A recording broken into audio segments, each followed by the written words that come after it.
Petero wa mbere, urwandiko Petero yanditse urwandiko rwa Petero rwa mbere, turasoma ku gice cya mbere, dusome ku murongo wa gatatu tugeze ku murongo wa karindwi. Twihangana twamubwiye ko tuza gusoma ibyanditswe byinshi cyane uyu munsi.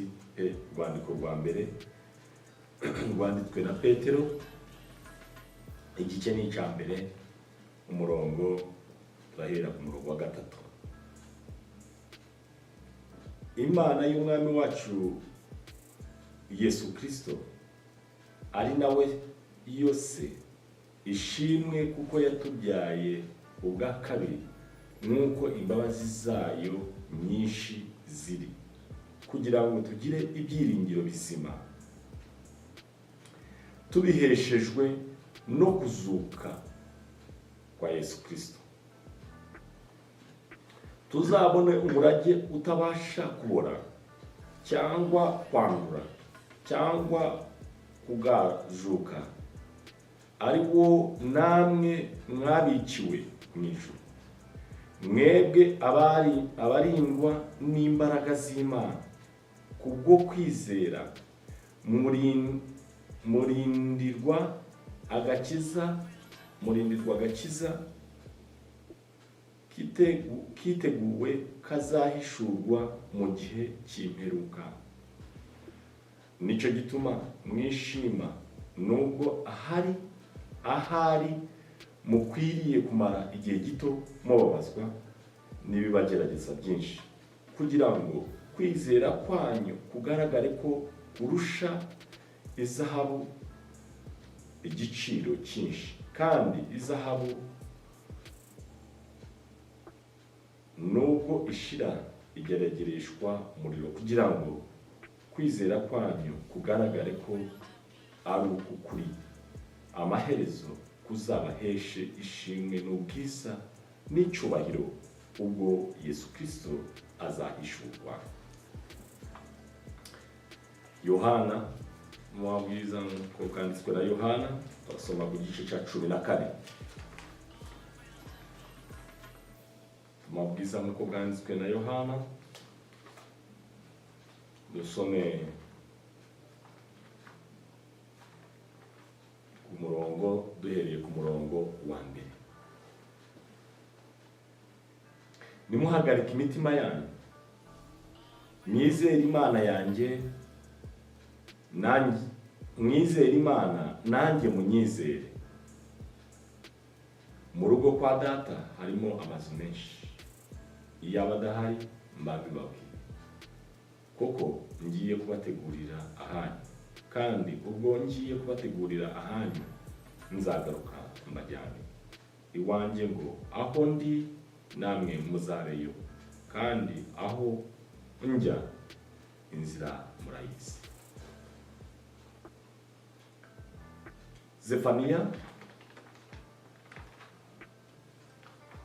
Zefaniya igice, turasoma Zefaniya, turaza gusoma ku gice cya gatatu,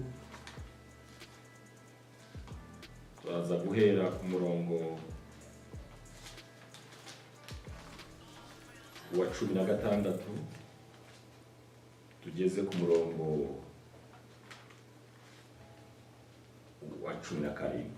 Zefaniya igice cya gatatu, umurongo wa 16 tugeze ku murongo wa 17. Uwo munsi i Yerusalemu hazabwirwa ngo, witinya Siyoni we, amaboko yawe ye gutentebuka, Uwiteka Imana yawe iri muri wowe imbere, ni intwari kandi irakiza, izakwishimana inezerewe, izaruhukira mu rukundo rwayo, izakunezererwa iririmba. reka dusubire mu murongo wa 16. Uwo munsi i Yerusalemu hazabwirwa ngo witinye Siyoni we, amaboko yawe ye gutentebuka, Uwiteka Imana yawe iri muri wowe imbere n'intwari kandi irakiza, izakwishimana inezerewe, izaruhukira mu rukundo rwayo, izakunezererwa iririmba. Amen. Dukomeze mu Baroma nanone igice cya 15 umurongo wa 13. Abaroma 15:13. Imana nyir'ibyiringiro ibuzuze umunezero wose n'amahoro biheshwa no kwizera, kugira ngo murusheho kwiringira mubiheshejwe n'imbaraga z'umwuka wera.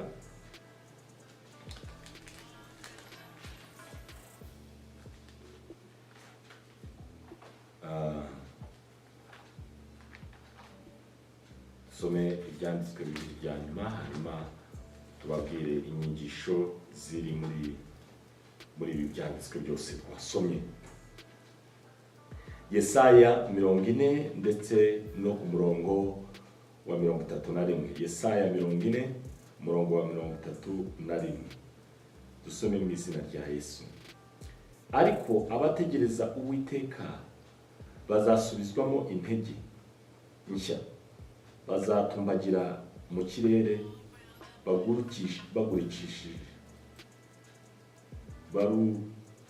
bagurukishe amababa nk'ibisiga, baziruka be kunanirwa, bazagenda be gucogora. Tito igice cya 2, urwandiko Pawulo yandikiye Tito igice cya 2, hanyuma tugane ku musozo wacu usoma ibyanditswe, hanyuma twumve icyo Imana ishaka kuvugana natwe muri iki gitondo. Igice cya 2 umurongo wa 13-14 aravuga ngo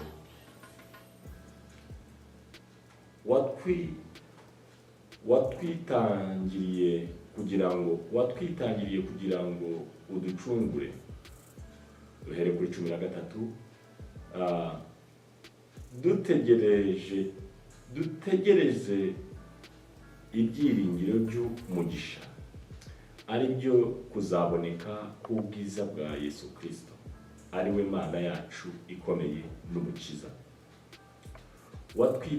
Watwitangiriye kugira ngo aducungure mu bugome bwose, kandi yuhagire abantu kugira ngo babe ubwoko bwe bwite, bugira ishyaka ry'imirimo myiza. Turangirize ku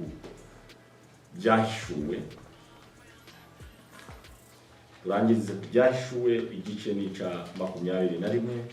Turasoma ku murongo wa 4, nicyo cyanditswe soma cya nyuma. Byashuwe 21, dusome ku murongo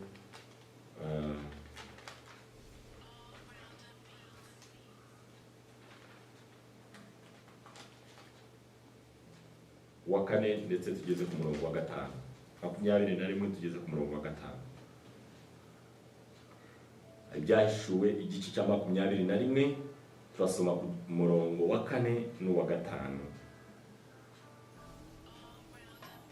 Izahanagura amarira yose ku maso yabo, kandi urupfu ntiruzabaho ukundi, kandi umuborogo cyangwa gutaka cyangwa kuribwa ntibizabaho ukundi, kuko ibya mbere bishize.